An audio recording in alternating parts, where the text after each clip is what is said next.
A warm welcome to the humanist community in Silicon Valley and the atheist community of San Jose to our Sunday forum. My name is Alex Savasi. I'm a member of the humanist community. The humanist community is a chapter of the American Humanist Association. Humanism is a secular, reality-based philosophy of life, I shouldn't talk so fast, that affirms our ability and responsibility to lead ethical lives of personal fulfillment that aspire to the greater good. We invite you to become a member of the humanist community if you haven't done so already. Membership forms are available on our website. So please aid us in continuing to present these forums free to the public by contributing to the community. Again, you can find that at our website, which is www.humanist.org. On behalf of the atheist community of San Jose, I want to say that we are very proud to co-host Dave Fitzgerald today, co-hosting with the humanist community in Silicon Valley. We love working together with the humanists, and we like having a strong secular presence in the South San Francisco Bay. Dave Fitzgerald is well known to many of us because he was an atheist leader in San Francisco for 30 years, from 1990 to 2020. So he was here for 30 years and he did all sorts of great and wonderful things, like he claims that he was a co-founder and director of the world's first atheist film festival in San Francisco. We remember that. And the San Francisco's oldest annual Darwin Day celebration. Dave Fitzgerald and his compatriots in San Francisco put that together. So he's a great leader from the San Francisco atheists for many years. And then he moved up to Eureka, which is a more affordable place, in 2020. But you will see that he's been very prolific, writing books about the history of religions, Christianity and other religions. And we look forward to hearing from Dave Fitzgerald today. Thank you so much for welcoming Dave. Thank you so much, Judy. Thanks to Judy and Mark for getting me down here for this trip. It's really wonderful to be back in the Bay Area because it's only been 5 years, but it seems so much longer. It seems like a lifetime ago since I left San Francisco. And it's a delight to see so many familiar friends and faces here. So let's jump right into it because we've got a lot to cover in this light and breezy topic of world religion here. All right, that's half the battle right there, making sure the tech stuff works. Okay, so admittedly, what I'm going to be talking to you about tonight is not terrifically important because I want to talk to you about religion. And nonetheless, I'm perversely fascinated by religion. Theology bores me to tears, but the evolution of religion fascinates me. And I think some of you will find it as fascinating as I do. All of the world's religions look and they sound so different. Their theology, their art, their architecture, their rules and morals, their music and worship, everything about them is their own universe. But when we zoom out a little and look at the big picture, that all changes. When we look at the origins and the evolution of the top 10 major world religions today, their structure and the creation of their scriptures, they all suddenly start to look very much alike. And so do their founder figures. Now, here's the thing. We know that none of the world's gods exist. That's not special. But when it comes to the founder figures of any given world religion, your Moseses, your Jesus, your Muhammads, et cetera, the general consensus seems to be that they were real historical figures. Still, is it possible that some of them are just as mythical as the gods they speak for? Now, arguably, it really doesn't matter because if they're historical or not, it's not as if Christianity will start making sense if Jesus was a real Galilean preacher, or make reincarnation more plausible if Prince Siddhartha was really teaching such a doctrine. The question is, how good is the evidence for any of these? Most of you know me as being a Jesus mythicist, and that is arguing that Jesus never actually existed. Not that I'm dogmatic about it. It's no skin off my nose whether him or any of his colleagues were historical or not. None of these figures that I'm talking about today have to be mythical. We'll just be fine, and their religion's just as false, whether it was just one person or several people behind the scenes that created the faith in question. But still, it seems important, or at the very least, really interesting, to point out that there's reason for doubting the historicity of Jesus, and not just Jesus. Ever since I wrote my first mythicist book, Nailed, one of the weirder side effects of looking into the historical Jesus question was having Buddhists come up to me and tell me they were having the same talks in their circles about whether the Buddha actually existed. And even more surprising to me was when ex-Muslim colleagues would come up to me and say, you know, it's funny, we're having the same debates in our circles about whether Muhammad existed or not. And to be honest, the historical Buddha always struck me as fairly mythological for starters, but it blew my mind to see that there's any doubt at all about Muhammad until they started listing out their reasons why they were saying this, which started to sound a lot more like the reasons I had for doubting whether Jesus existed or not. So in 2021 or so, while prepping for some other presentations, I thought it would be a good idea to look into whether any of the other major world religious figures might also be dealing with uncertainties about their respective founder figures. So did any of the other top 10 religions have founder figure problems with problematic backstories? Only one. Sorry, only every single one of them. So this talk is going to be about my new book set, Playing God, an Evolutionary History of Western Religion. And in that, I look at the different evolutionary stages that world religions have gone through all around the world throughout history, the surprising development of monotheism, how it's not just a straight line, but it zigs and zags in all these crazy ways. And I kick the tires of the biographies of all the major world religions. And that's what I'd like to talk about today. As you can guess, it's a lot to unpack in 45 minutes plus Q&A. So apologies in advance. This is just gonna be a quick and dirty introduction. I'll jump right in. I'm not gonna get into all these shared traits of religious founder figures in the interest of time, but I will say this. Scholars tend to insist that the founder in question really existed even after they've just finished completely dismantling his backstory in question. And number two, the followers of any given religion and the scholars of any given religion, they really, really hate it when you look into the founder's backstory. So let's jump right in. So this is a very exciting time for atheist Bible fans because in the last few years, there's been a very interesting trend to watch. The Hebrew Bible has been getting younger and younger. Biblical scholars used to take it as a given that the Exodus was more or less a historical event sometime around the 16th, or maybe the 15th, or maybe the 14th, or maybe the 13th century BCE, and that Moses was more or less a real person and the author of the Pentateuch, the first 5 books of the New Testament.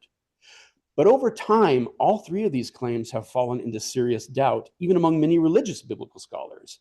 And increasingly, the authorship of the so-called 5 books of Moses has been dated later and later and later.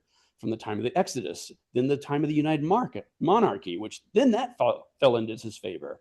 So it went to Babylonian times, to the post-Babylonian exile times, and more recently, it's starting to land in Hellenistic times in the 2nd or 3rd century BCE.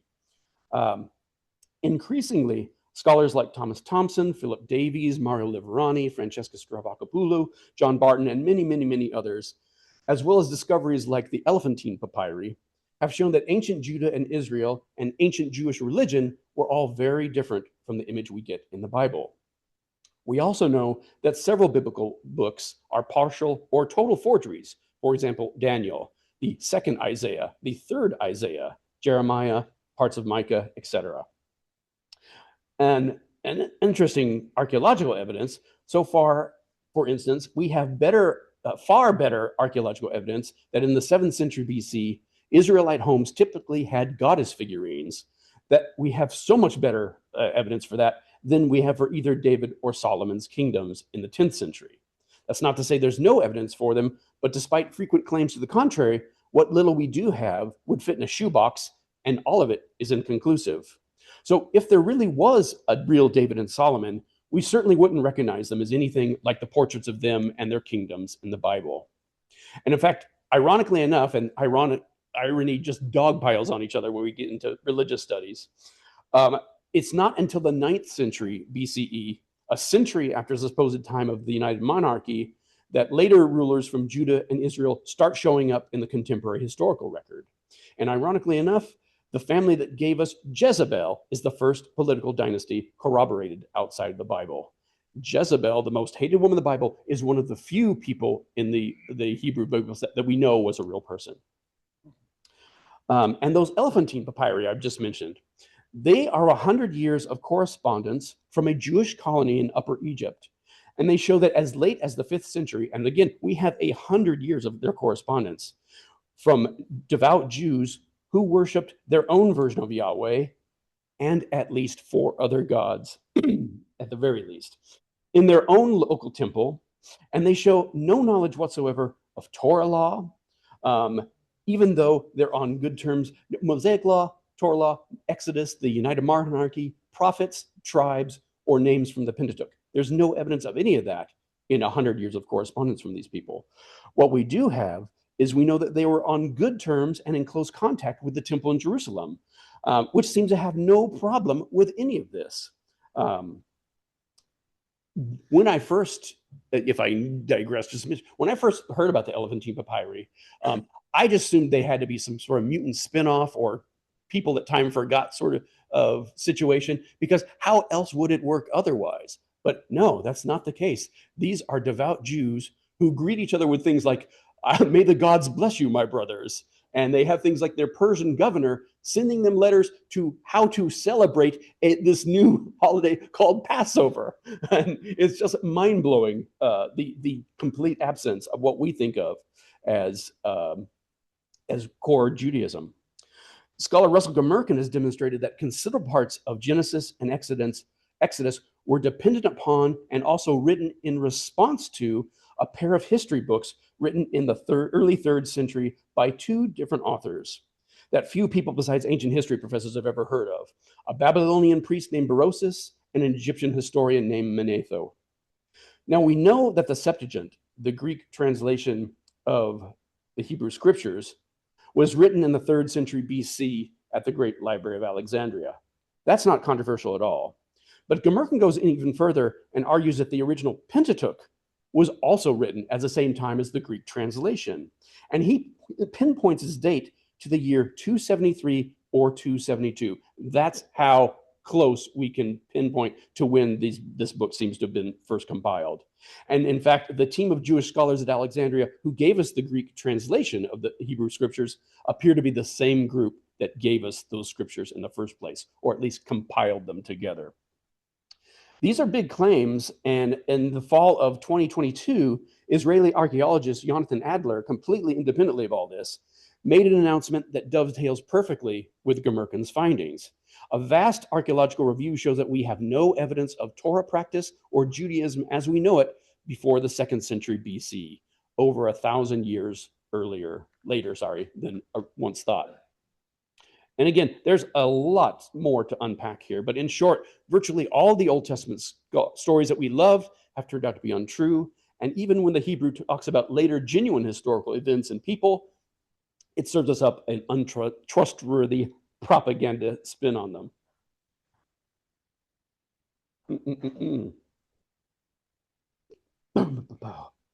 For instance, the earliest Hebrews did not come from Ur of the Chaldees. There were kings of Judah and Israel, but never a united kingdom of both.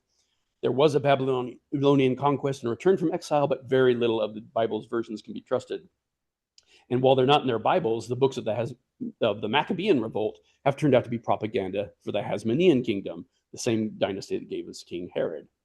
So the fact that Judaism has been weighed and found wanting already doesn't bode well for its spin-offs, but let's look at them anyway. So Christianity, now I'm just going to focus on 3 figures. As we know, I don't think Jesus existed at all, but we could spend all night and 25 plus years and 4 books available at the table there, unpacking all the reasons I have to question his historicity. To keep it short, I'll just point out just a few short things. If you don't think that Jesus was the crucified Son of God who rose from the dead and now lives in heaven, well, you're already bucking the consensus of most biblical scholars. And as for secular biblical scholars, despite all the ongoing furor between the more serious mythicists and historicists, these 2 camps agree on much more than what we disagree upon. Markan priority, the synoptic problem, forgery in the New Testament, and many, many other issues, we are right in lockstep with them and with the general consensus, even on the ridiculousness of various fringe historicists and fringe mythicist theories. This man, who I love, Bart Ehrman, is perhaps the biggest secular scholar arguing for the historical Jesus, and yet, in my humble opinion, his own work supports the mysticist case as well or better than his own view that Jesus was simply one more failed apocalyptic prophet of the first century. Recently, the Journal of Higher Criticism asked me to review Bart Ehrman's debate with evangelical scholar Craig Evans on the topic, can we trust the Bible on the historical Jesus? And it felt like I was listening to me debating Evans because we were completely on the same page. So I think it's fair to say that wherever you land on the Jesus historicity issue, we can all agree that the Gospels are myths, whether there was a real figure behind them at all or not. And you could say, as Robert Price does, that even if there had been a real Jesus, there isn't one anymore. And if you want to know more, we can talk about that later. All right, well, what about John the Baptist? Initially, John the Baptist was not a part of Christianity at all. In fact, for the first century or so of Christianity, they were rival sects. And we still see traces and hints of that in our New Testament still. He only later became folded into the Jesus movement. And if that surprises any of you, it means the evangelists did their job.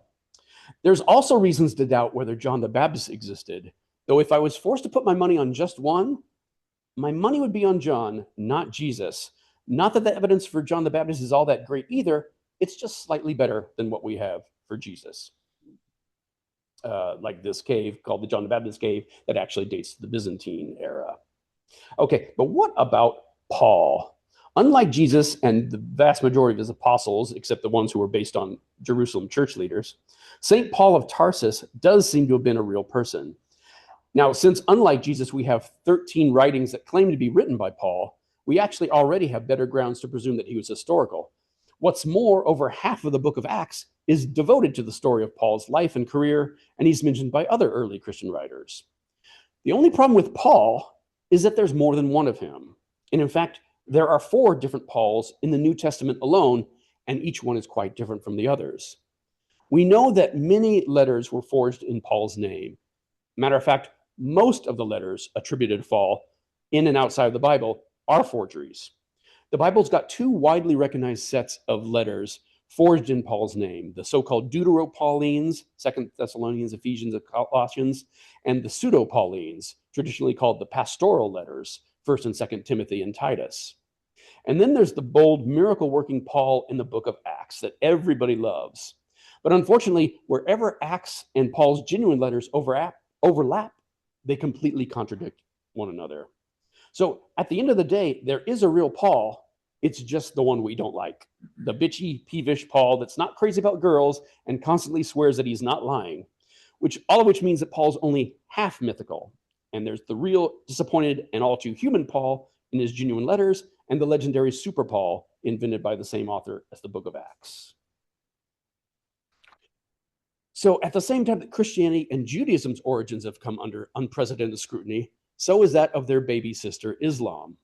And in recent years, archaeology and historical findings threaten to overturn everything we know or used to think we knew about the rise of Islam. So here's what we do know. In the early 7th century, Muhammad claimed to have received a vision from the angel Gabriel. He was a wealthy merchant from the great city of Mecca, the hub of an extensive Arabian trade network. Mecca was the pilgrimage site for all the pagan polytheists from all across Arabia. But when he began preaching his new religion, he soon clashed with his own relatives of the powerful Quraysh clan, who controlled Mecca's pagan shrine, the Kaaba, and its 300 plus idols. So he and his followers fled to Medina, and from that city, he and his new faith miraculously spread like wildfire.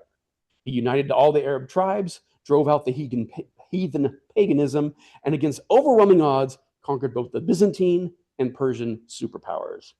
Now, I want to pause for just a minute before we go any further than that, because every single fact in this paragraph is completely untrue. Archaeology has shown that in this time, the 7th century, Mecca was no city at all, but a backwoods village of about 70 goat herders.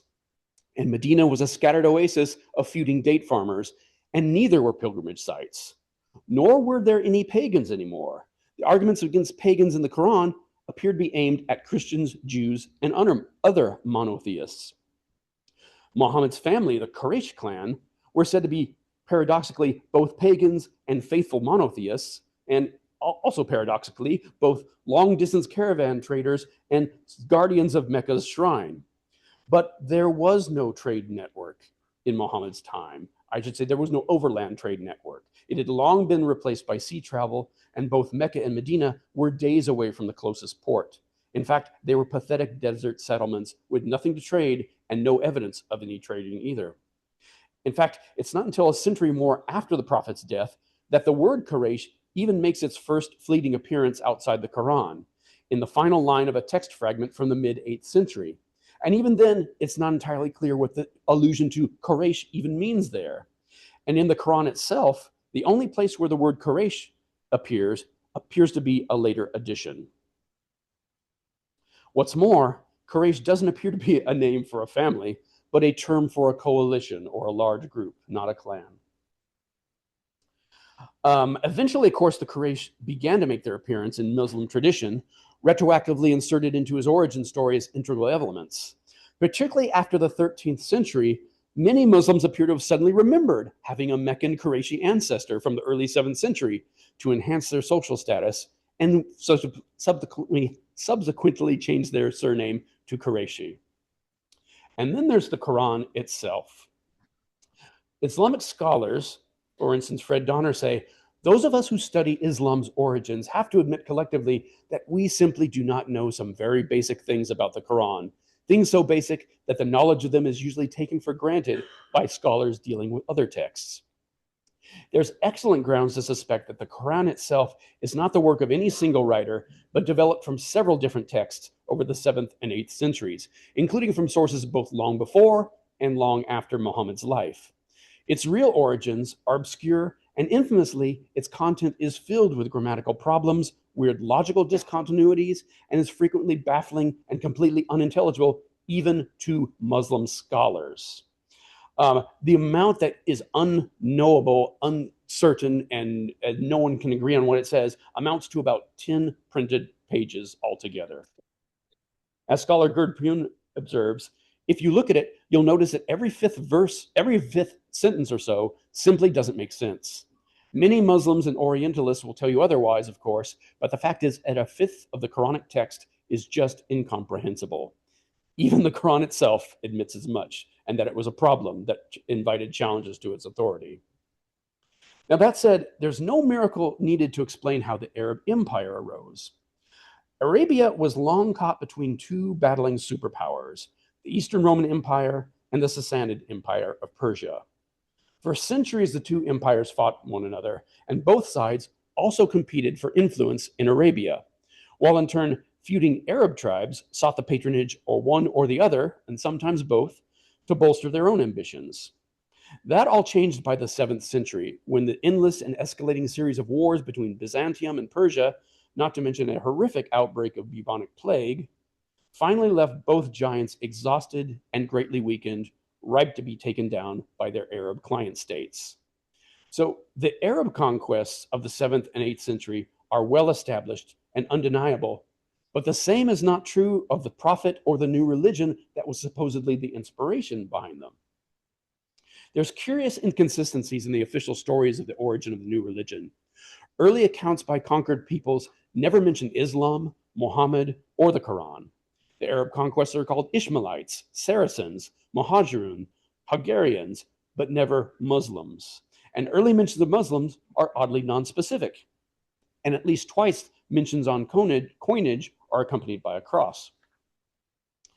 Even though the earliest Arab rulers are all supposed to be Muhammad's closest friends and family members, all our seeming wealth of biographical information about the prophet's life, his dates, and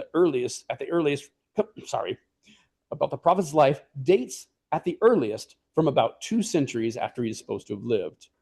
By the year 800, Muhammad is the supreme example for all Muslims to follow. No one listens to you at all unless you say something that the prophet said first. But for the first half century or more, there's a glaring absence of Muhammad until the reign of this caliph, Abd al-Malik, and his governor, al-Hajjaj ibn Yusuf. It turns out these are not actually their real pictures, so take that with a grain of salt. Like the name David, like the name Jesus, The word Muhammad itself is not just a proper name, but an honorific title, meaning the praised one. And it's entirely possible that it originally referred to Jesus or some other prophet altogether.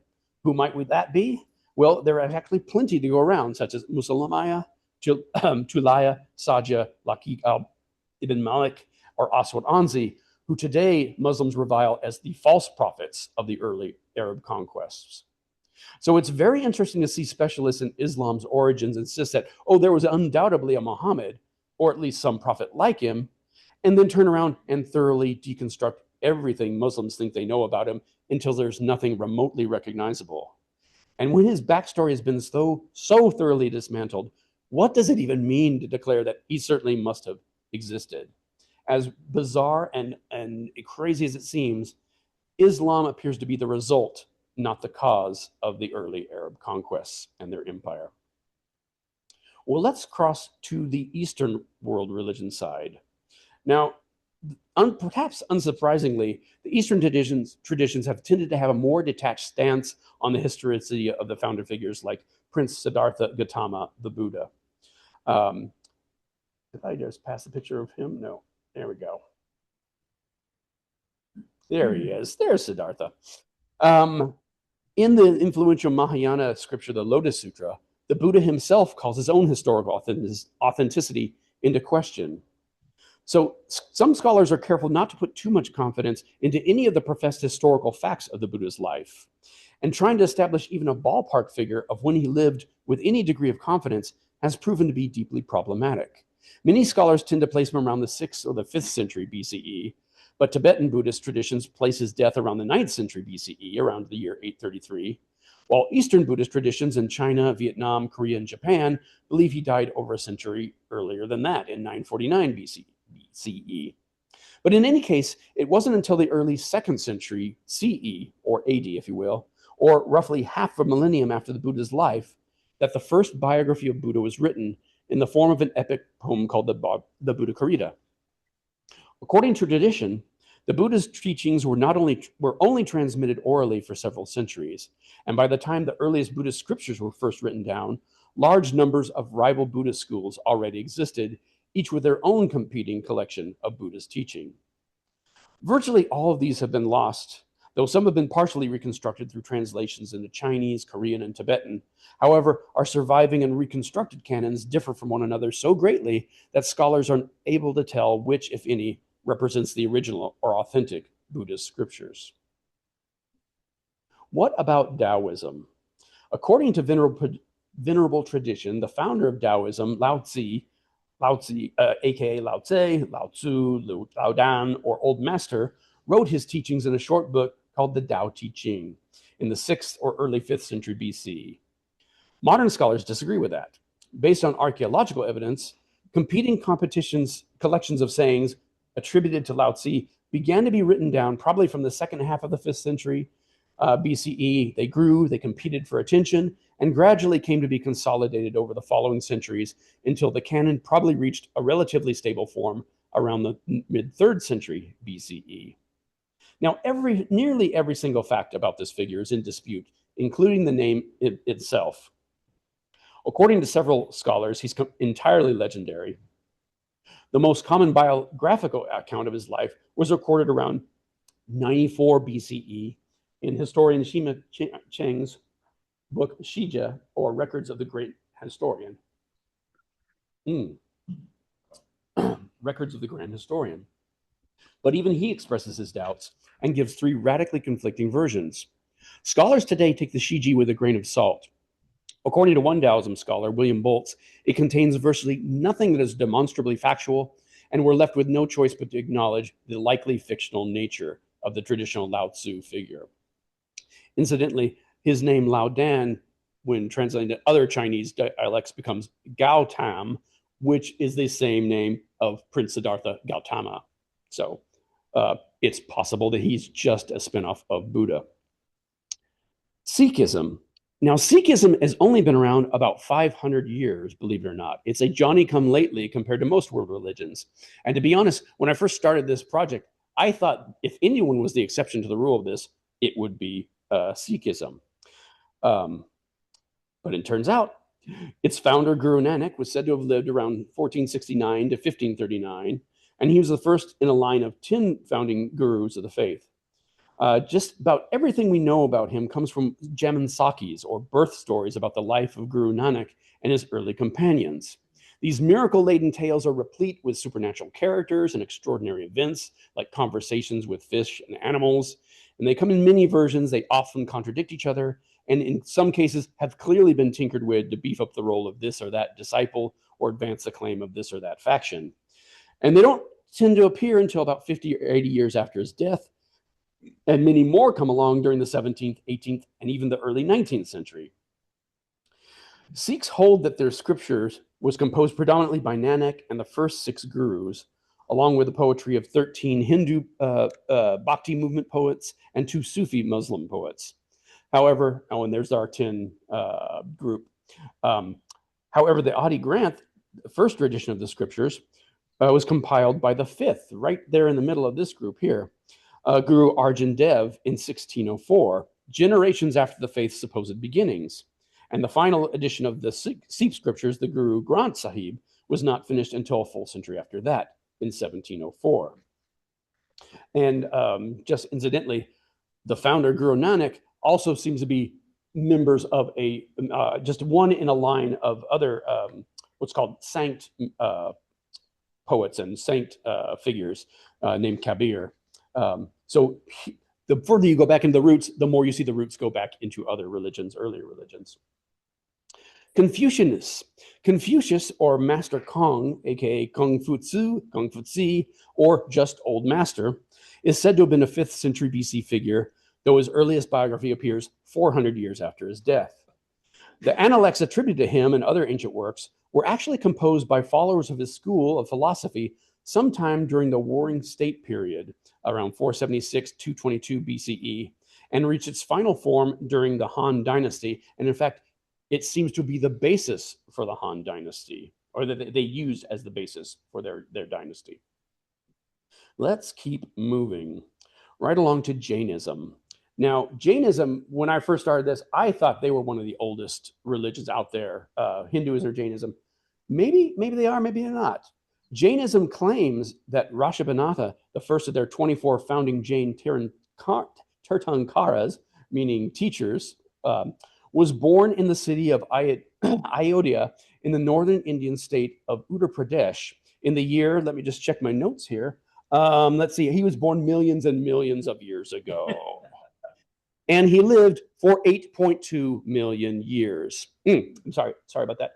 He lived for 8.2 million Purva years, 8.2 million Purva years. As we all know, 1 Purva year equals 8,400,000 years in Western reckoning. Oh, I'm sorry, that's not true either. 4,000 years squared in Western reckoning. So we're talking about 8.4 million years squared. That's 70 trillion, 560 billion. That times 8.2 million, which of course, I don't know what that is. I don't think the universe is that old by a long shot. So let's, also he was 4,950 feet tall. Skipping forward a bit to the 9th century BCE, their 23rd Tirthankar, Parshavanatha, is born in the city of Varanasi in the Ganges River. He is a mere 13.5 feet tall and lives for but 100 years. Now, despite this impressive, some might even say incredible pedigree, observers could be forgiven for suspecting the religion actually started with the last and 24th final and the shortest Tirthankara, Mahavira, who was supposedly born at the beginning of the 6th century BCE. Now, the actual year varies from sect to sect. It's difficult to say for certain, as tradition also holds that starting around 300 BCE, all his teachings transmitted orally by monks were gradually lost. And the first written versions did not appear until the 1st century CE or AD, at least according to one branch of Jainism, a fact disputed by rival factions. That said, Jains can grow up to be wonderful atheists. I don't know if you all recognize him at Meta, but it's much funnier when he's in the room with you when you're giving this talk. Shinto and Hinduism are considered 2 of the oldest religions in the world. Historically, Hinduism is considered to be a fusion of multiple Indian cultures over millennia, while Shinto emerged from the beliefs and practices of prehistoric Japan. And as such, there's no single founder figure for either of them. but we'll talk a little bit more about Hinduism in just a moment. Zoroastrianism. We could spend all night talking about Zoroastrianism, and the reason for that is that Zoroastrianism appears to be the mitochondrial Eve of all our major 10 world religions, both East and West. There we go. If you look at this little wishbone, the Vedic religion that led to Zoroastrianism is the same thing that led to early Brahmanism, which gave us Hinduism, and early Buddhism, which gave us Buddhism. And there are other religions we could talk about too. The Baha'i faith is a spinoff of Babaism, or the Babi faith, itself a spinoff of Shia Islam. Mormonism is a spinoff of Christianity, though it's worth noting that its founders include the totally mythical prophet Mormon and the angel Moroni. Scientology wishes it was a world religion. Estimates suggest that as of 2016, there were no more than 40,000 Scientologists worldwide. And meanwhile, its legal status differs from country to country, varying from religion, business, cult, to criminal organization. Even some figures who are not religious, but whose writings have come down to us, have fallen into question. Isaiah, Homer, and Aesop, just to name a few. I'll just skim right through this because I want to give time for credits. But there's 100% legendary folklore heroes: Robin Hood, King Arthur, William Tell, and Ned Ludd, the founder of the Luddite movement. In the book, I go into how their legend was created and the fascinating way it was compiled, especially Robin Hood and King Arthur. It's just fascinating to see how these stories come to life. William Tell, he's so beloved in Switzerland that when they've had civil wars, both sides had William Tell flags going into battle, and yet completely 100% made up. Same thing with not just Santa Claus, but the 4th century Saint Nicholas that he's said to have been based on. And this process is still going on strong today. Now, I fully understand how Jesus myth theory can be a hard pill to swallow for many people, skeptics and believers alike, though I'm pleased to see that their acceptance has seemed to have grown tremendously in recent years. But perhaps mythicism won't seem quite so out there when we see it's not just Jesus with a dodgy backstory. It seems that the idea that Christianity, or indeed any and all the other major world religions, may have begun with a purely mythical founder figure is far from ridiculous. In fact, the closer I look, the more it appears to be the norm. Thank you so much. That's the top.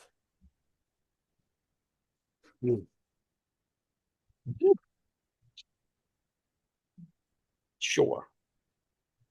Are there any questions? Let me stop the sharing real fast.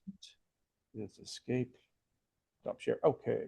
And we'll just turn off my video. Should I just close my computer altogether? Okay. Yeah, there. Okay. Can you hear me now? I hope the recording came through for the Zoom. But yeah, does anybody have any questions? Hi, I was. Oh, sorry, right in the back. Yeah. I was on Zoom, and so I got. And it was so good, you had to come see it live. Yes, sir. Excellent. Yes, sir. You mentioned a lot of in the beginning, a lot of documentation about the various religions that you consulted, you and others of the same mindset. Are you familiar? To be honest, they're not all the same mindset. For instance, the two Muslim scholars who are just completely destroying the Quran, they don't say, "Oh, there was no Muhammad." They just debunk his story so much there's no Muhammad left. Anyway, I didn't mean to. Okay. Yeah. My question is regarding a real document treasury called the Geniza from Cairo. Yeah. Are you familiar with that? Yeah. There's more than one. That's a term for collections of Jewish scripture it's too sacred to throw away or burn. So they store it and it becomes a time capsule. Yeah. So and that was multi-language because of the reality of the day. Yeah. Those hundreds of scraps of paper that were not burned. Are any of that supporting or otherwise these ideas and theories? Well, I mean, it gives us a good example of how scriptures have changed or not changed the Jewish scripture, for the fragments that they have in there. It's for this particular talk.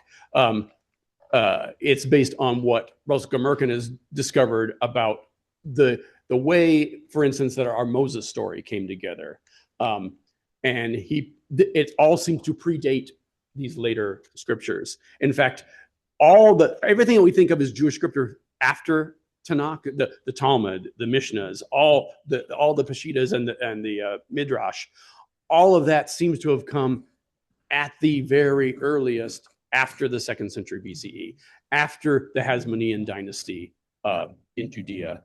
The scriptures seem to have come out of Alexandria again in the year 273 or 272, and 100 years or so later, it seems to be being groomed as the official religion and founding myth of this dynasty that gave us Herod. So yeah, there's lots to unpack in that. Yeah. Okay, Masuma, you had your hand up? Oh, sorry. There's also a question up here, Alex. Oh. Yes. Excellent presentation. I have Thank a you. question. I see all of them are men. Yep. So can you Yeah. comment on that? And all of them have beards. You know, So what is the association and why only men? I'm so glad you asked that question. I have second question. Let's start with that one because it's so important. The book I'm working on right now is with Canadian author Karis Burkowski. We are talking about specifically Christianity, how it's done a number on women. And we could easily fold in every single other religion. We'll probably do a tip of the hat to that. But we are focusing on how it is that men have completely dominated and how the narratives that they give us as history, which turn out to be just made up stories, more often than not, it's to put women in their place and put men on top. So we could talk about that all day too. So it seems like based on this that men are better storytellers than women. And also it's also demonstrated the patriarchy. For sure. So And the religion is part of patriarchy. Absolutely. They go hand in Irrespective hand. What global religion you're talking about? Yeah, there's a book, and I'm blanking on the historian's name. I think it's I won't even hazard it, but her book's called The Patriarchy or The Patriarchs, and it's all talking about just that very thing on how when you look at any kind of authoritative religious structure, patriarchy, that chauvinism is just one of the factors in it. It's not just it just is one of the basic cornerstones of authoritarian religion. And my third question is that there are basically two major religions. One is the Middle Eastern, coming from pagan to Judaism and Christianity and Islam. And the other is Hinduism, where going to the Buddhism and others. Yeah. Can you comment on that? Because you kind of like talked a little bit of the South Asian or East Asian religion, but didn't talk about the historical part of it, how they're interrelated, and the scriptures of it. How much time do we have, in fact? In the interest of time, I will say book 3 of the new book, that half of it is the part that's not devoted to Islam is all devoted to all those Eastern religions and their relationship to each other and to the West. And it's so much closer than I ever expected to know 4 or 5 years ago. Donna's had her hand up. Sorry. Zoom land. Thank you.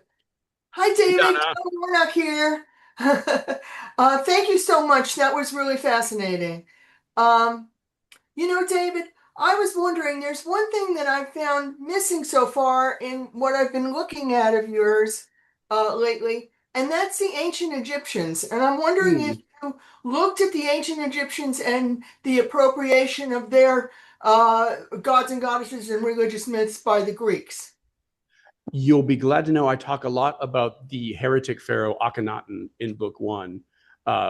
There's a lot to say about the way Egyptian religion developed in its polytheism, and I do that sort of in the course of discussing just the evolution of monotheism from polytheism and henotheism and all the other the spectrum of theologies that finally gave us monotheism. So there is a tip of the hat to Egypt in that book. for sure. And they were, when you see the story of Moses, for example, it's purely coming out of an Egyptian cultural context. Like we wouldn't have Moses if there weren't Egyptian writers who were writing these stories that later became our Moses. And again, this is one talk. My other talk just focuses on all that, the beginning of the Moses story, Akhenaten, the first monotheists, and what came there, and all the different stages of evolutionary development that we see from prehistory and even pre-human. I talk about what things that social animals have in common, the evolutionary survival mechanisms that later get co-opted by early religion, and all the stages those seem to go through. And that's all the religions, not just our major top 10 now. And what about those Greeks? What about those Greeks? Yeah, we talk about a lot about them too. Yeah. Oh, good. Yeah. We got another question here. Thanks, David. Yeah. And he's had his hand up very patiently too. So thank you, Dave, for coming and talking to us. thank you, Donna. I've watched some of your presentations on YouTube. I've also followed Richard Carrier pretty closely. Yeah. And Robert Price. I've watched some stuff. Yeah. So I feel like your guys' content has really helped me kind of build a contextual understanding for, I'm going to use the example of how Christianity kind of got installed in ancient Rome. Yeah. As kind of like a basic framework, because, I didn't live back then. Nobody here lived back then, but, using the lens of ancient history. So one of the things again, because I live in modern times now, I guess, is that I see parallels between kind of how they are trying to install, I'd say, like Christian nationalism. And it's fine if you want to edit your answer. This is also a question for the audience to generate thinking for them. I see parallels, and so I'm kind of concerned about how they're deifying that orange false idol. And so, like, what are some of the things we should be looking out for now in modern times to kind of counteract this installation of Christian nationalism? And again, if you have to, well, I mean, that's a big question, but it's a great question, and it tracks exactly what we're talking about here. One of the main points I make in book 1 is talking about, as you get your stages of development socially, tell me what you think your gods are, and I'll tell you what level of development you're in. Because first you have tribes, then you have a shaman who claims to speak for the gods, then you get a chieftain, and sometimes the chieftain and the shaman are the same guy or they're in cahoots. But then religion really takes off, and as those clans get bigger and bigger, next thing you know, you have a regional city-state. Sometimes you're friends with the other city-states, and your gods become family members, and next thing you know, you've got a multicultural empire. And it's no coincidence. There's some historians who call that period from, like, say 500, 600 BCE to our era. They call it the axial age. And there's problems with that definition. But what I think and others think is that what we're really talking about is when these multicultural cosmopolitan empires show up, where your god suddenly, it's not just a river god, not a mountain god. It's not the god of the Hittites, not the god of this. It's the god of everybody, no matter what you look like or what language you speak. As long as you worship this, you're under this emperor here, you need to be under his god. And so you get a god that gets transcendent and more omnibenevolent, less smitey, and more, oh no, he's the father of all of us. He's the god of all of us. And that starts as early as ancient Egypt, in fact. Yeah, so it seems very, very apparent that the evolution of God, for lack of a better term, which is the title of the first part of it. That is all book 1. It's evolution of God and the gods of monotheism. Your hand up? Oh, yeah.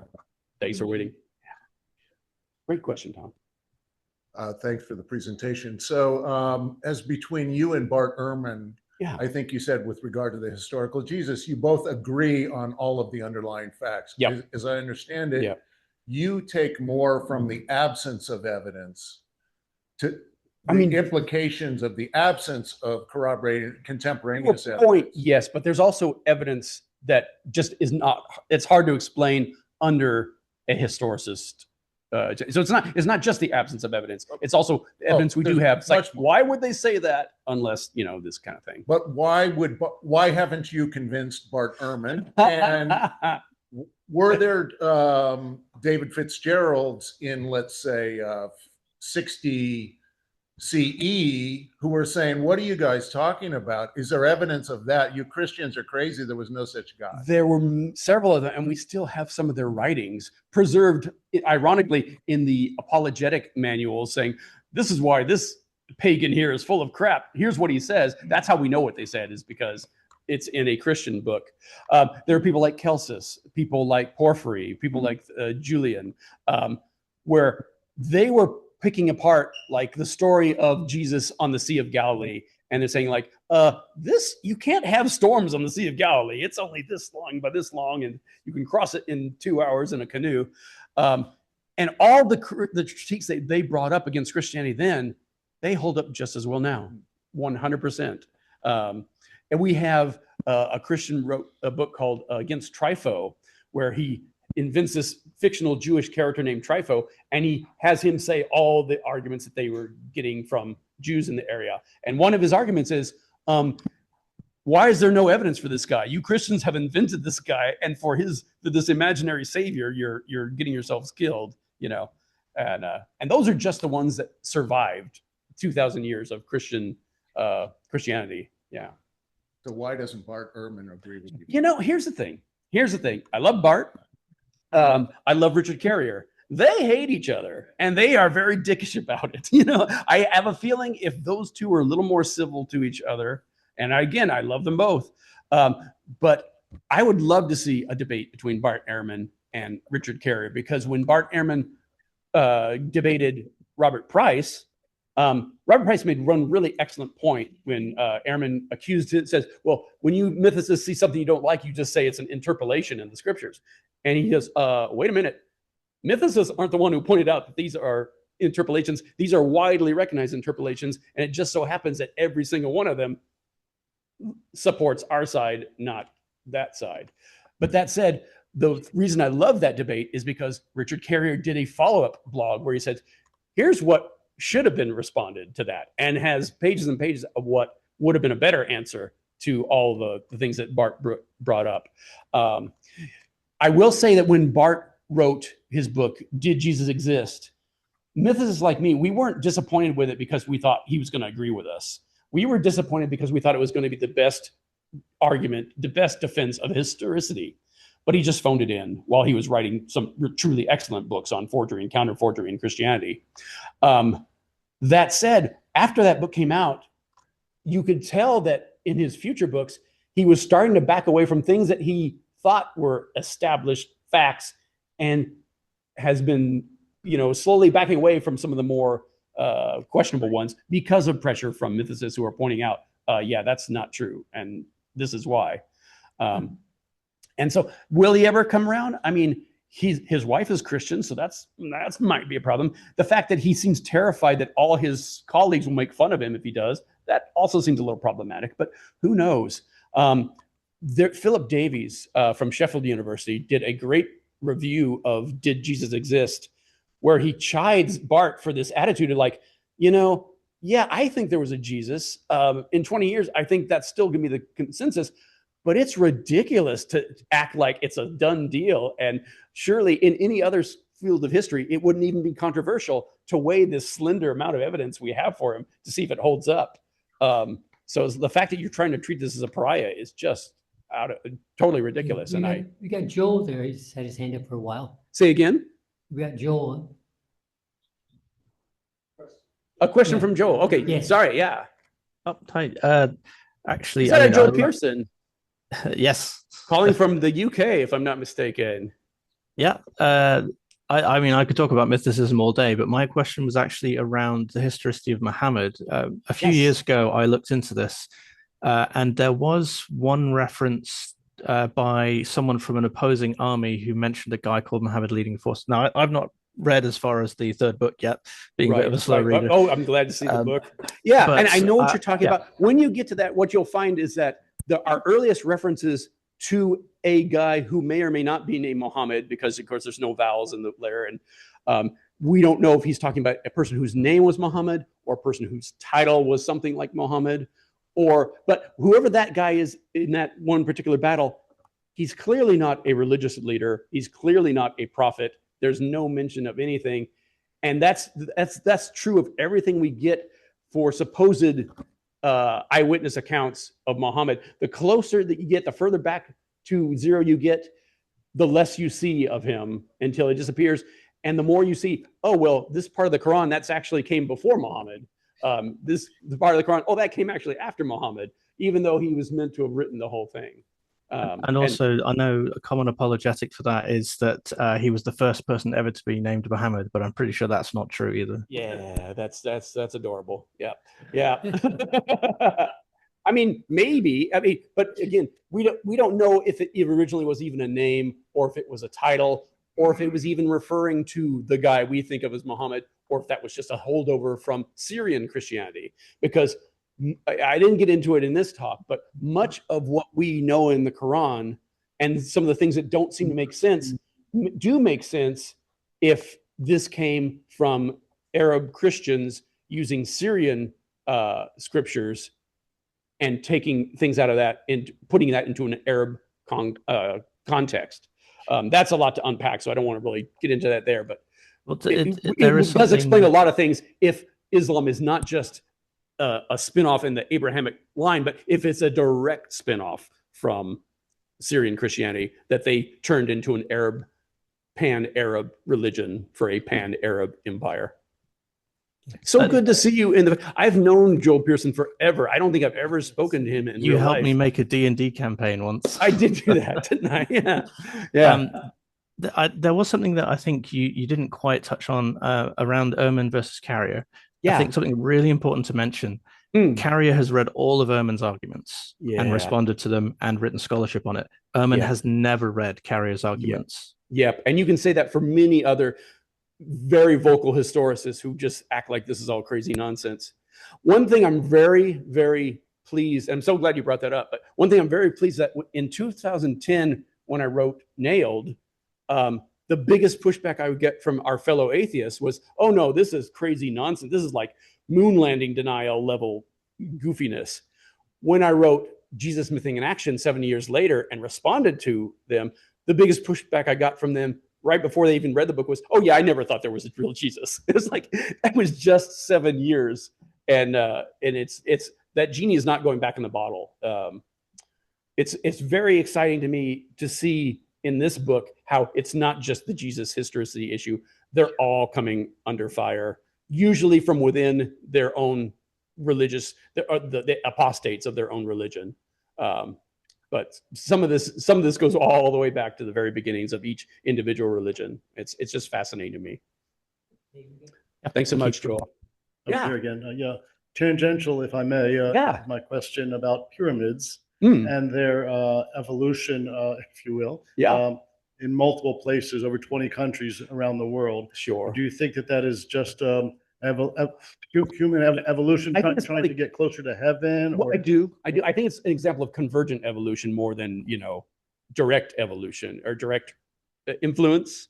But yeah, and we've seen early versions of pyramids in Egypt and in Babylon, the ziggurats, and it's funny because the Great Pyramids, all of them were built within like a 70-year span. So a single human lifespan gave us our biggest pyramids. The ones we think of when we think of the Great Pyramids. As far as all the other ones, I think it's they're putting yourself at the very tippy top. That's, the thought of a ladder to heaven. It's just a natural staircase to heaven is a very natural, intuitive thing to me. It seems. It doesn't seem weird to me that that's what they do. Yeah. Okay, and also. In the vein of Salman Rushdie's being attacked both literally and verbally, are you worried about such a? It's funny. I was talking to Mark and Judy about this and saying, when I wrote the book on the Mormons, people started saying, "Oh, when are you going to do Islam? When are you going to do Scientology? And at the time I said, oh no, when I get a 24/7 security budget, then I will talk about them. But then Leah Remini, the ex-Scientologist, came out and she just demolished him and pulled no punches. And like during the 70s and 80s, they were really doing underhanded things to their critics. I don't know how she escaped, but she just blew that door wide open. And I've been saying stuff that Muslims would give me a fatwa for so long. I think, you know what, I'm just going to do it. And, you know, I had a good run, so they can kill me, but it still won't make their religion any truer. So we'll see. One of the very few good things about living in the time we live now, which I can think of very few, but here's one. It's even worse to be a Muslim in America than it ever has been. So it's like, if they are going to come after me, it's even harder for them now. No thanks to since our life is getting harder for all of us all the time. And it will only get harder if we don't keep fighting back. So let's keep fighting back for sure. Yes. Hi. Seems like humans are very gullible. Mm-hmm. So they believe in all this mythology and the folk tales. Yeah. So can you make science as human and also mythological to to elevate science? Because even in modern times, yeah, I feel there is a fear of science, whereas they doggedly believe all these religious myths. Right. So if we can make science, if we can fight fire with fire, of mythology and storytelling. How many of you know Tucker Hyatt from Science Fest? He's Wonderfest. Thank you. He's got a great motto. Truth is a great flirt. And it's like, if we can make, I mean, I find it so much, the things that really blow my mind anymore aren't science fiction. They're not fantasy. It's science facts that I didn't know before. And if we can make people expand their sense of wonder about this incredible, beautiful, horrible, terrible, fascinating universe we live in, it seems very hard to take any of these mythologies seriously as anything except mythology. Especially, I love it when we do comparative religion classes. I think once you start seeing how all their rules, and you start seeing where all their rules come from. And there was a very smart woman, oh yeah, it was you, who said they all seem to be very patriarchal in nature. And once you expose that, once you see that, you can't ever unsee it. So that's what I want to keep doing, is like pushing back and just saying, look, this is an interesting idea that you've got on your bumper sticker or your podcast, and here's where it came from, and this is what came out of, and this is what came in reaction to. Okay. And that's why I do what I do. Okay. Yeah. Hi. This wasn't really the topic of the talk, although you cover it in other places, and you kind of alluded to it in one of your answers. But I have a bone to pick about the melding of cultural evolution and biological evolution. Sure. And people, and you're in very good company. A lot of people who write about this stuff just mix them up completely and are very unspecific about calling out the differences. And I totally take your point. Mimetic evolution is very different from biological evolution. No question about it. Yeah. And so it's just, I just crave your people would indulgence. be more specific about it when they talk about it. Sure. Well, in a quick and dirty intro like this, there's lots of things we could pick about, because it's just very broad strokes slapped on very haphazardly and slapdash.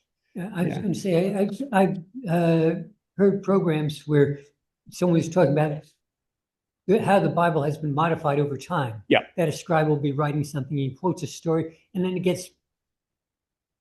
But I'm wondering, so is the German Bible the same as the English Bible, or even the English Bibles aren't the same as the English Bible? Even the King James Bible, there's multiple versions of the King James Bible. Get even worse when you go to Russian Orthodox or something? Maybe.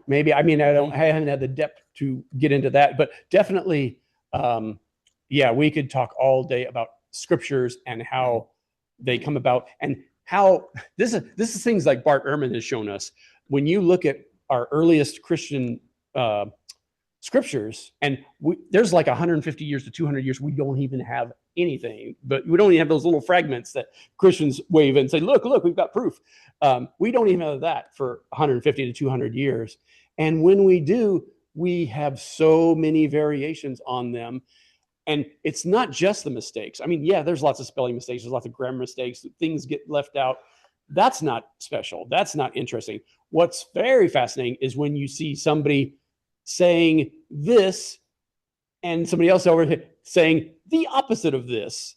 And sometimes, if you're lucky in medieval manuscripts, you'll see instructions to the scribe saying, hey, change this to this. If you put a line here, it makes an A look like this, and those still exist in these Bibles that we have.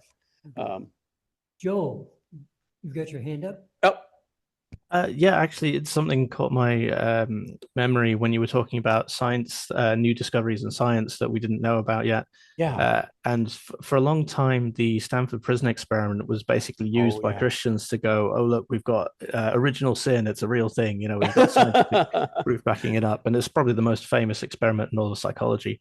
And for some reason, that experiment made it really widely known. But then the subsequent debunking and falling apart of all of it, it couldn't be replicated. There was all sorts of like coercion being used and trying to force the result. That never made it out to the general public. So I just thought it might be worth bringing that one up. That's good to know, because I didn't realize that. But I mean, when I think of the Stanford Prison Experiment, my takeaway is that it shows how easily it is to turn people into authoritarians. So it's like, maybe Christians, maybe you don't want to run that as your good analogy for that. I discovered this in Rugger Bregman's book, Humankind, where he went back and examined it and found out actually a load of people have debunked it, but that's never made waves in the public. Oh, that's fascinating. I'm so glad you shared that. Yeah. Another question. Yeah, hi.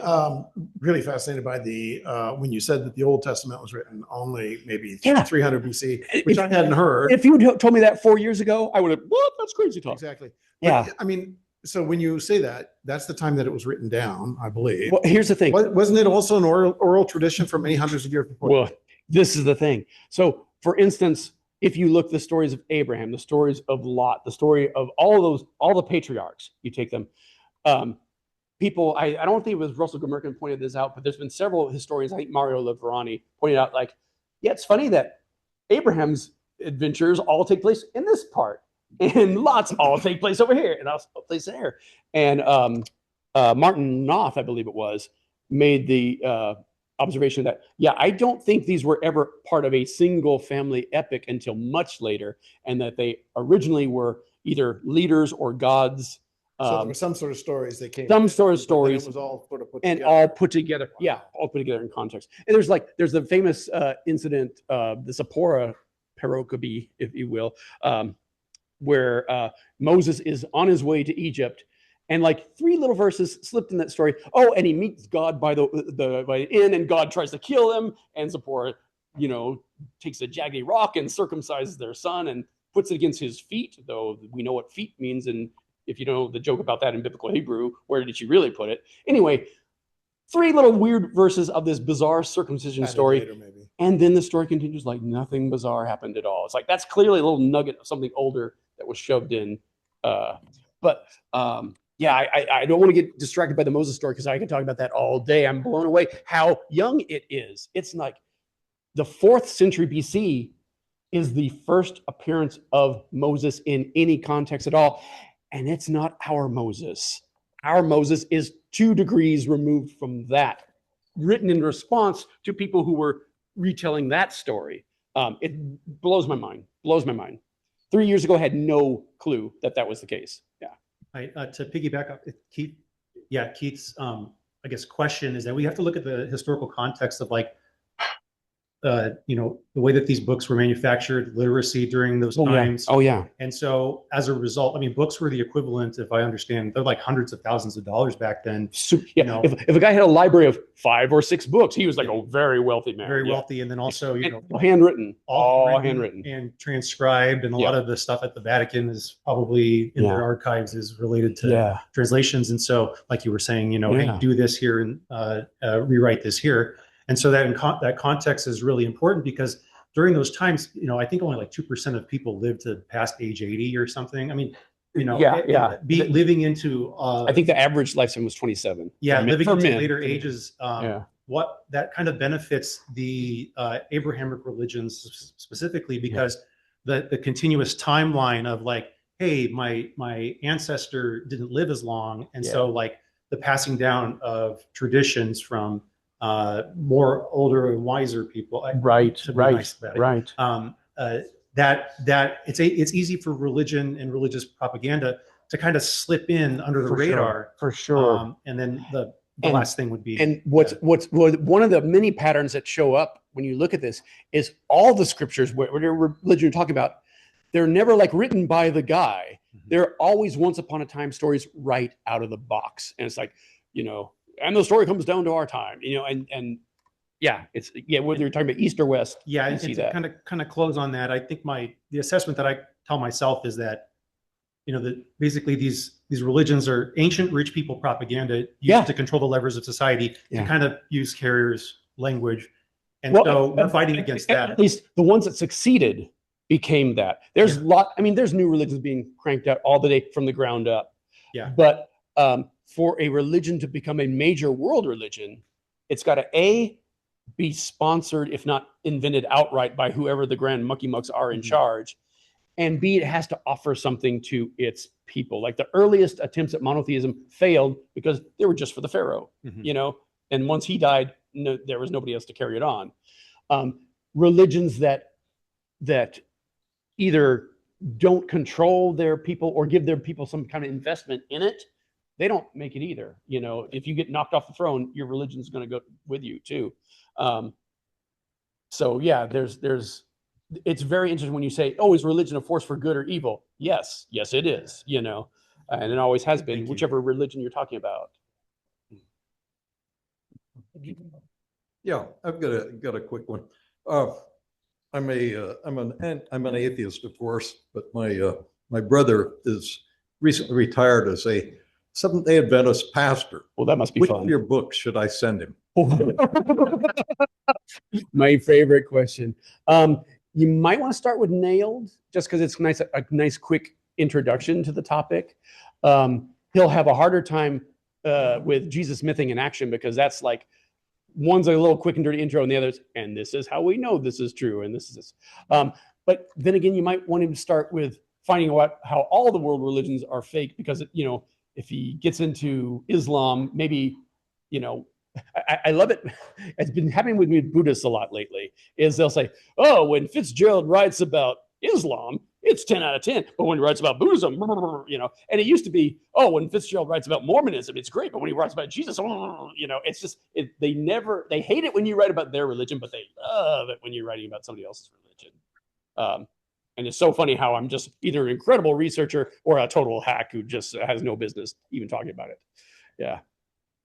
So I thought it was interesting in your intro when you said the founders of religion. Most of them we don't know. We do know L. Ron Hubbard. Well, sure. Yeah, that's true. But it's like with the Joseph Smith. It's like, yes, we know Joseph Smith, but he's not the founder. He's just a translator. The Angel Moroni and the Prophet Mormon, they're the real founders. So, yeah, completely imaginary. Yeah. Yeah, me. Oh, there you go. Thank you. Yeah, regarding the many versions of the Bible and others that have been translated or mistranslated or tweaked over the years, could you comment on the consistency of the Hebrew Torah, because it is always handwritten by scribes and double checked by other scribes, and when it's read with a metal pointer called a yod, so that you don't smudge the letters and change it. So there's this effort against the game of telephone kind of thing, of changing things over time, at least in that particular document, compared to the other. Well, here's the thing that remember about the Torah versus the Tanakh and versus the versus all of them. If you look at what Jonathan Adler is doing, just strictly archaeologically, not textual at all, none of that seems to appear before the 3rd or 2nd century. If you look at Russell Gemerkin, his Berosus and Genesis, Manetho and Exodus, he's tracing out some of the earliest portion. The entire Pentateuch seems to be a later invention, and based on, among other things, Plato. And again, if you go into the Elephantine Papyri, they're also Jews. They're very proud Jews. They call themselves Jews. They are good friends with the temple in Jerusalem. But that's at a time when there's only supposed to be, if we believe the Old Testament, there's only supposed to be one temple. And even though Ezekiel and Isaiah talk about how there's women mourning Tammuz in the temple, there's men praying to the sun in the temple, there's these horses and chariots of the sun in there, all these pagan things and all the high places and the Asherah poles and stuff. All this is happening. It's just so obvious, even in the attempted whitewashing of it, that Israel, Palestine, Judah, all that area, that Syrian area between Babylon and Egypt, was polytheism and always was. And these stories that were created as creation myths for them, yes, in later generations, centuries later, yet they did become codified. And once they did, yeah, they were treated very hands-on. But that doesn't mean there's not evidence that it wasn't always that way. That's a very long-winded way to answer your question, but yeah. And that's the thing. Christians play the same game with their scriptures of the New Testament. Our first complete New Testaments actually don't show up until the 4th century. And there's only 2 of them, the Codex Sinaiticus and the Codex Vaticanus.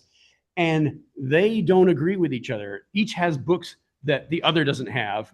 We have books that neither of them have. They have books we don't have in our Bible. So it's even crazier than that, you know.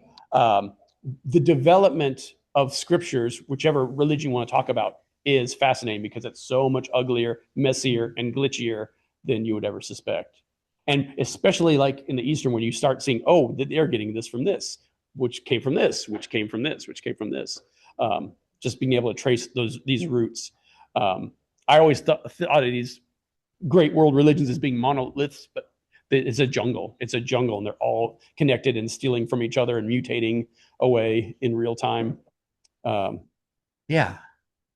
Do you have any thoughts on the influence, if at all, of psychedelics on? You know, it's funny. I didn't get into that because it's just, you know, we're trying to keep it light and breezy. But yeah, there's definitely a case can be made that, in fact, I take it back. I do mention that in the shaman chapter for like the Amida, what is it called? Amida muscaria mushroom. We see depictions of it in early art and like even early Christian art. And so it's like, yeah, whoever made that picture clearly was doing a commercial for psychedelic mushrooms. Even as late as Mormonism, my friend Bryce Blankenagel has done research on what we know about some of Joseph Smith's mentors and fellow early Mormons. And it's clear they are tripping on something, you know, and they've got some examples, at least they had the potential to, for sure. Yeah. Joel has his hand up again. That Joel again? Yep. What's up, Joel? I was wondering if you had any further thoughts on Paul's sexuality, because it's something you have mentioned before. Oh, you're a bad man. Yeah, I have a few. And I one of the other books I'm working on, I actually stopped working on this book to write these books because I was so excited about these new developments in Islam and early Judaism. But it's Sex and Violence in the Bible. And some of you may have seen on YouTube, I've got a talk called Sexy Violence, Violent Sex, the Weird Ass Morality of the Bible. And one of the things I get into is a section called There's Something About Paul, where not to be too titillating, not to be dismissive, but I think that Paul was a self-loathing homosexual. And that when he talks about the thorn in his side that he just can't shake, or how he wishes all men could be like him, completely able to withstand the temptation of women, and warns young Christian boys, you know, don't do something foolish like marrying a girl. What? There's no time for that. No. There's lots of things. The book of Philemon, recently it seems that the whole thing may be a forgery anyway, so that kind of takes the wind out of my sails there. But when I read the book of Philemon, the story of it is not about brotherhood in Christ. It's about, oh, bring back my slave boy Philemon because he ministers to me in my chains and I love him so much. It's just, it seems, anyway, it's neither here nor there, but I think a strong argument can be made, and I'll do it in my Sex and Violence book, that he was probably gay. Not that there's anything wrong with that, but nonetheless, how ironic is it that the most homophobic figure in the most homophobic religion was probably a self-loathing homosexual. I wonder, in the religions that believe in reincarnation, did they ever transfer? Did they ever go male to female or female to male in the next incarnation? I believe they do, and they jump bodies from animals to all the time. Yeah, I think there is some of that going on. Now, mind you, in the reincarnation thing, I believe that men are always higher on the ladder than the women are. But of course, yeah.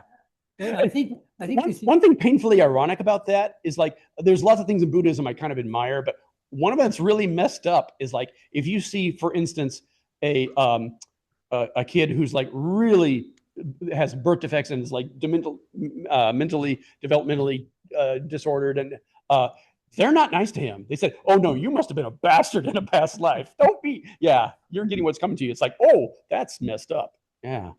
I think there's a Jewish prayer, and it says basically, you thank God that you weren't born a woman. Yeah. I don't think that was one of the early Pharisee. Yeah. But I think it's still around. Is it? Is there any Jews that can come? Yeah, it's still around. Yep. And yeah, we don't have to get into Hasidism, but yeah, that's a whole thing. Yeah. The American, the activists in the feminist movement, they saw religion as a problem. Yeah, and I think they're not wrong. Somebody else had a question. Yeah. Hi.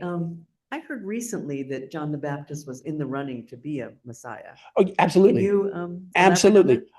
There was no question about it at all. We actually have a thing called the Clementine Recognitions.